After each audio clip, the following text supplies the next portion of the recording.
Hello, my lovely student. Let me ask you something. Do you ever feel like you know all the grammar rules but still sound too stiff or robotic when speaking English? You're not alone. Here's the truth. Fluent speakers often break grammar rules on purpose. And guess what? It actually helps them sound more natural and more native. Today, I'll show you 8 grammar rules that you're allowed to break.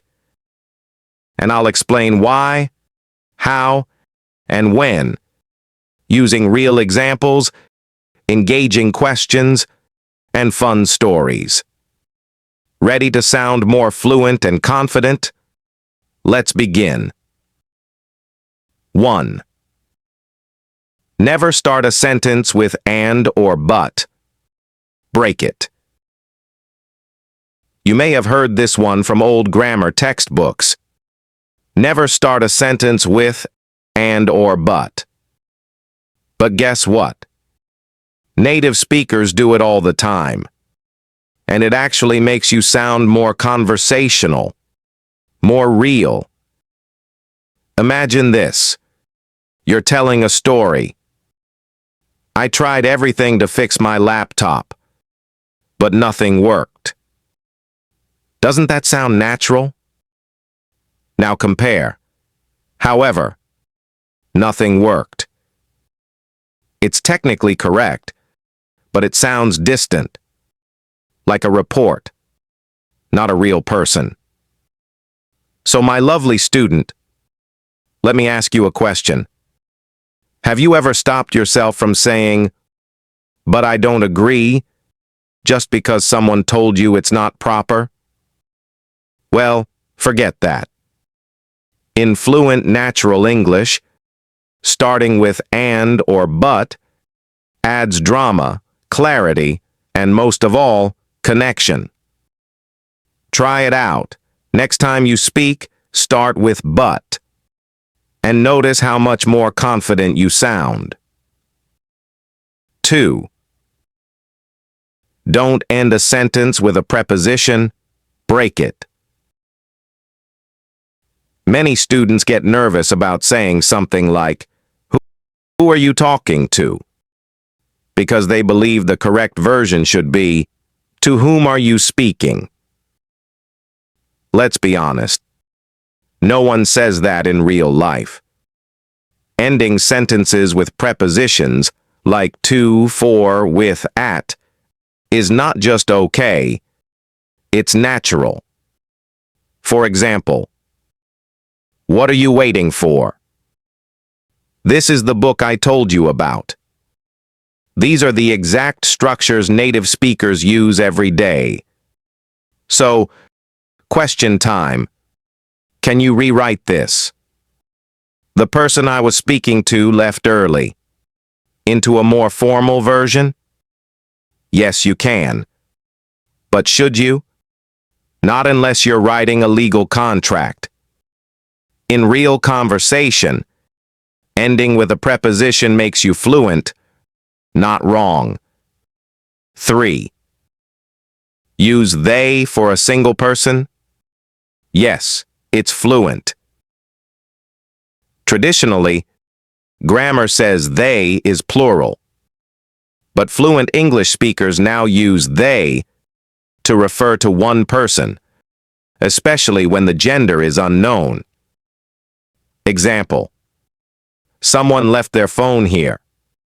I hope they come back. Did you notice? We're talking about one person, but they fits naturally. Why?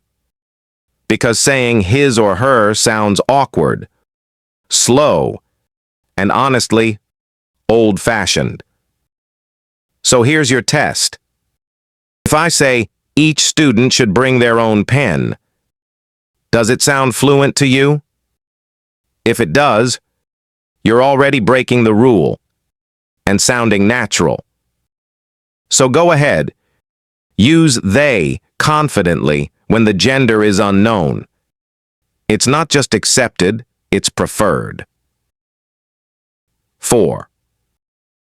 Use fragments for effect? Totally fine. Grammar says every sentence needs a subject and a verb. Right? Well, not always. In fluent speech, and even in writing, we often use fragments for emotion, focus, or rhythm. For example, so what now? Not a chance. Absolutely not. These are sentence fragments, but they're powerful. Why? Because they mirror how people actually speak. Question for you. If your friend said, "Want to grab coffee?" Would you say, "Yes, I would like to grab a coffee with you"? Or just, "Sure, sounds good"? Exactly. Fragments make you sound real, so don't be afraid to use them. They bring emotion and energy into your English. 5. Split infinitives? Yes, go ahead. Old grammar rules say you should never split an infinitive. That means putting something between to and the verb. For example, to quickly go, or to really understand. But fluent speakers split infinitives all the time. Why? Because it's natural. She wants to really understand English. He needs to completely stop. These sound right, because they follow the rhythm of speech. If you force it into "she wants really to understand," it feels robotic. So, question, do you want to quickly improve or want quickly to improve? See? The first one sounds better. Forget the old rule and split away. 6. Repeat words for emphasis? Absolutely yes.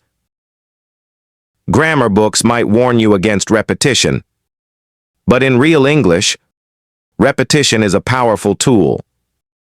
Think about this. "No, no, no, I'm not doing that again." Or, "Really, really tired today." These repetitions show emotion, rhythm, and intent. You're not just saying the word, you're living it. Try saying, "It was so, so beautiful." Doesn't that hit differently? Now your turn. How would you show you're very excited using repetition? Go ahead. Say it like a native. "I'm super, super excited." This is what makes English expressive. Don't hold back. Repeat for rhythm, for emphasis, for power. Yes, when speaking naturally. You've probably heard, always say "my friend and I," never "me and my friend." And yes, in formal writing that's true. But in spoken English, "me and my friend went there" is completely normal. In fact, correcting it in casual conversation might even sound rude or unnatural. For example, "Me and Jake are working on it." That's how people speak every day. Question time. How would a native speaker say this? "Jake and I are preparing the report."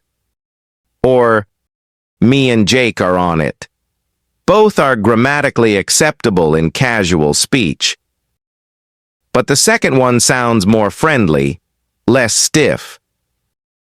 Use "me and" with confidence. Just remember, when you're writing formally, switch it up. 8. Use "like" in the middle of sentences? Yes, if you're smart about it.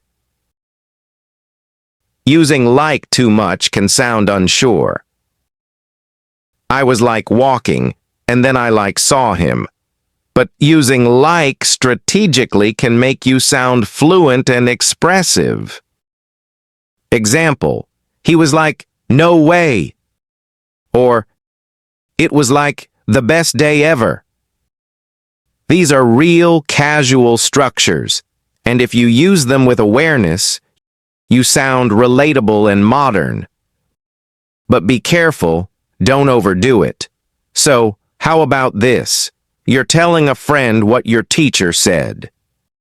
Do you say, "He said we had to study," or, "He was like, you better study"? The second version brings it alive. It's storytelling.